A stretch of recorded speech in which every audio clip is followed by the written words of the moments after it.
YSR party అధినేత రాష్ట్ర ముఖ్యమంత్రి వైఎస్ జగన్మోహన్ రెడ్డి పుట్టినరోజు వేడుకలను ఎమ్మెల్యే రఘురామిరెడ్డి, నియోజకవర్గ సమన్వయకర్త నాగిరెడ్డి ఆధ్వర్యంలో వైఎస్ఆర్ పార్టీ శ్రేణులు ఘనంగా నిర్వహించారు. తొలుత దివంగత నేత మాజీ ముఖ్యమంత్రి వైఎస్ రాజశేఖర రెడ్డి విగ్రహానికి పూలమాల వేసి నివాళులర్పించిన అనంతరం బర్త్డే కేక్ కట్ చేసి ఒకరికొకరు శుభాకాంక్షలు తెలుపుకున్నారు. పట్టణంలోని ప్రభుత్వ మరియు ప్రైవేట్ పాఠశాలల విద్యార్థులు కూడా ఉత్సాహంగా జన్మదిన వేడుకల్లో పాల్గొని పట్టణ ప్రధాన రహదారుల్లో ర్యాలీగా బయలుదేరి స్థానిక రాయలకూడలికి చేరుకుని మానవహారంగా ఏర్పడ్డారు.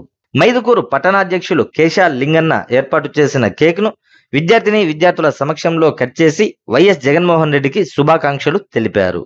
అనంతరం స్థానిక జిల్లా పరిషత్ కార్యాలయంలో ఏర్పాటు చేసిన మెగా రక్తదాన శిబిరాన్ని ప్రారంభించారు. జగనన్న పుట్టినరోజు సందర్భంగా వైఎస్ఆర్ పార్టీ శ్రేణులకు, జిల్లా పరిషత్ హైస్కూల్ విద్యార్థులకు రుచికరమైన భోజనాన్ని వండి వార్చారు.